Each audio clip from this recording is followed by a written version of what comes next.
নমস্কার বন্ধুরা, আজ শেয়ার করব লাউ শাক ডাঁটার একটি নিরামিষ রেসিপি।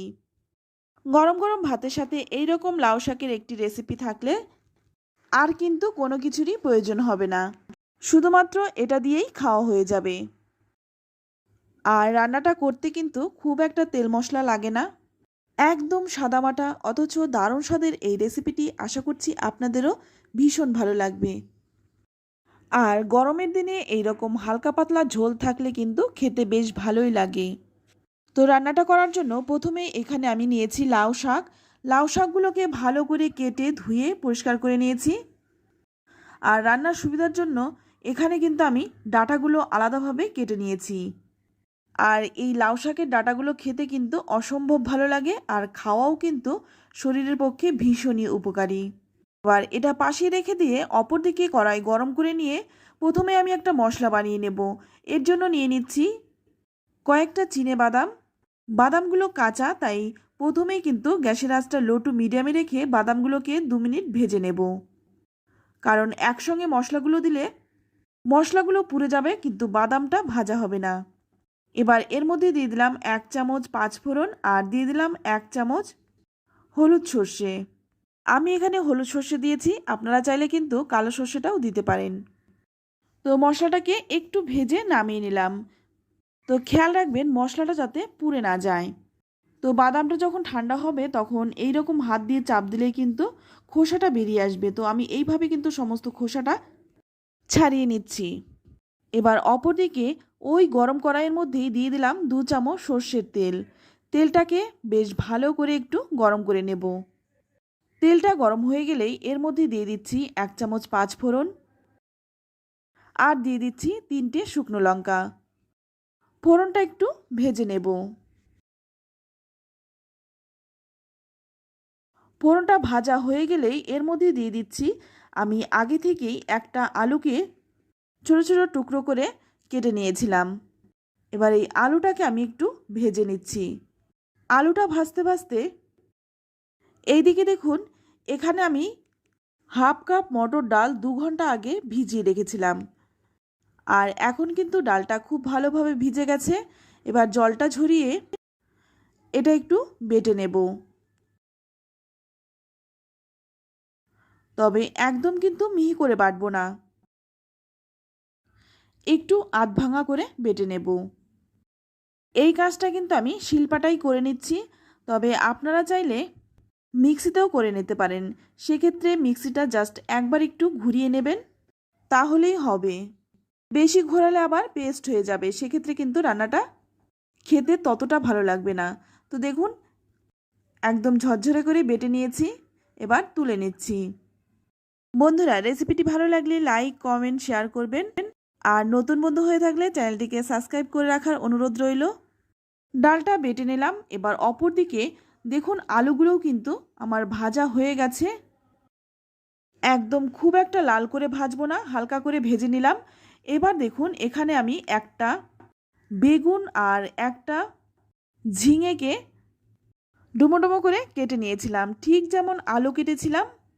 এবার দিয়ে দিলাম ঝাল বুঝে লঙ্কাটা আর দিয়ে দিলাম 1 ইঞ্চির মতো আদা গ্রেট করে। এবার এই সমস্ত কিছু দিয়ে 2-3 মিনিট একটু ভালো করে ভেজে নেব, যতক্ষণ না আদার কাঁচা গন্ধটা চলে যাচ্ছে। তো 2 মিনিট ভেজে নেওয়ার পর এখানে দিয়ে দিচ্ছি কেটে রাখা লাউ শাকের ডাঁটাগুলো, সঙ্গে দিয়ে দিচ্ছি বেটে রাখা ডালটা। তো আমি এখানে মটর ডাল দিয়েছি, আপনারা চাইলে কিন্তু ছোলার ডাল কিংবা মুগ ডালটাও দিতে পারেন। দিয়ে দিচ্ছি স্বাদমতো লবণ আর সামান্য একটু হলুদ গুঁড়ো। এবার এই সমস্ত কিছু দিয়ে ভালো করে একটু নেড়েচেড়ে নেব। বন্ধুরা, এই রান্নাটি হয়তো আপনাদের খুবই সাধারণ লাগছে, কিন্তু খেতে কিন্তু অসাধারণ হয়। তো আমার মুখের কথাই নয়, ভিডিওটি সম্পূর্ণ দেখে একবার হলেও রান্নাটা করে খান, তারপর কমেন্টে লিখে জানান খেয়ে আপনাদের কেমন লাগলো। এবার একটা ঢাকা দিয়ে রাখবো, ততক্ষণে এইখানে যে মশলাটা আমি ভেজে রেখেছিলাম সেটা একটু বেটে নেব। আমি কিন্তু বেশিরভাগ মশলাই শিলে বেটে রান্না করি, তবে আপনাদের যদি শিলে বাটতে অসুবিধা হয় সেক্ষেত্রে কিন্তু আপনারা মিক্সিতেও বেটে নিতে পারেন। তো দেখুন মশলাটা ভালোভাবে বেটে নিলাম। এবার অপর দিকে ঢাকনাটা খুলে নিলাম। এবার ঢাকাটা খুলে একটু নেড়েচেড়ে দেব। আর এই রান্নাটা কিন্তু একটু ঢাকা দিয়ে দিয়ে রান্না করব, যেহেতু এখানে আমি মটর ডাল দিয়েছি তাই ডালটাও কিন্তু সেদ্ধ হয়ে যাবে এইভাবে যদি ঢাকা দিয়ে দিয়ে রান্নাটা করা হয়। তো সামান্য একটু জলও দিয়ে দিচ্ছি। জলটা দিয়ে আবারও কিন্তু ভালো করে নেড়েচেড়ে মিশিয়ে নেব। তারপর আবারও কিন্তু ঢাকা দিয়ে রাখবো। এইভাবে কিন্তু ঢাকা দিয়ে দিয়ে রান্নাটা করব, এতে করে ডাল আর সবজি খুব তাড়াতাড়ি সেদ্ধ হয়ে যাবে। তো একটু নেড়েচেড়ে নিয়ে এখানে আমি কেটে রাখা শাকগুলো দিয়ে দিচ্ছি। তো বন্ধুরা, আমি কিন্তু এখানে লাউ শাক দিয়ে করছি, তবে আপনারা চাইলে এই একই রকমভাবে কুমড়ো শাক দিয়েও করতে পারেন, সেটাও কিন্তু খেতে খুব ভালো হয়। তো শাকটাকে একটু নেড়েচেড়ে মিশিয়ে নিয়ে আবারও কিন্তু ঢাকা দিয়ে রাখবো। তো আমি কিন্তু 3 মিনিট পর ঢাকনাটা খুলে নিলাম, আর শাক থেকে দেখুন কতটা জল বেরিয়েছে। এবার একটু নেড়েচেড়ে মিশিয়ে নিয়ে তারপর এর মধ্যে দিয়ে দিচ্ছি বেটে রাখা মশলাটা। হয়তো আপনাদের প্রশ্ন থাকতে পারে বাদামটা কি বাদ দিয়ে করা যাবে কিনা, তবে আমি বলবো বাদামটা বাদ দিয়েও রান্নাটা করা যাবে। তবে বাদামটা দিয়ে রান্না করলে অবশ্যই স্বাদটা কিন্তু একটু হলেও বেশি হবে। তো মশলাটা দিয়ে ভালো করে 2 মিনিটের মতো একটু কষিয়ে নিলাম। তারপর এর মধ্যে দিয়ে দিচ্ছি 1 কাপের মতো জল। জলটা দিয়ে ভালো করে আবার নেড়েচেড়ে মিশিয়ে নিচ্ছি। তবে আমি এখানে জলটা একটু বেশি দিয়েছি, কারণ ঠান্ডা হওয়ার পরে অনেকটাই শুকনো হয়ে যাবে, তাই জলটা একটু বেশি দিয়েছি। এবার গ্যাসের আঁচটা কমিয়ে দিয়ে তারপর ঢাকা দিয়ে 5 থেকে 7 মিনিট রেখে দেব। 7 মিনিট পর ঢাকনাটা খুলে নিয়েছি। এখন কিন্তু শাক, ডাল সমস্ত সবজি কিন্তু খুব ভালোভাবে সেদ্ধ হয়ে গেছে। এবার ভালো করে একটু নেড়েচেড়ে মিশিয়ে দেব, যাতে করে সমস্ত সবজির সাথে ডালটা মিশে যায়।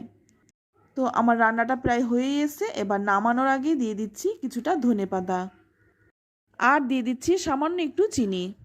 চিনিটা দিলে মিষ্টি হবে না, কিন্তু স্বাদটা ব্যালেন্স হবে। তো ভালো করে নেড়েচেড়ে মিশিয়ে নিয়ে তারপর নামিয়ে নেব। তো দেখুন নামিয়ে নিচ্ছি। খুবই সিম্পল একটি রান্না, গরম গরম ধোয়া ওঠা ভাতের সাথে অপূর্ব লাগে। শুধু ভাতের সঙ্গে নয়, রুটি, পরোটা সব কিছুর সাথেই খেতে পারেন। তো রেসিপিটি কেমন লাগলো অবশ্যই কমেন্টে জানাবেন। ভালো লাগলে লাইক, কমেন্ট, শেয়ার করবেন। আর আপনি যদি আমার চ্যানেলে নতুন হয়ে থাকেন, চ্যানেলটা সাবস্ক্রাইব করে নেওয়ার অনুরোধ রইল। তো আজ এই পর্যন্তই, আবারও দেখা হবে অন্য কোনো নতুন রেসিপিতে। ততক্ষণ সকলে ভালো থাকবেন। ধন্যবাদ।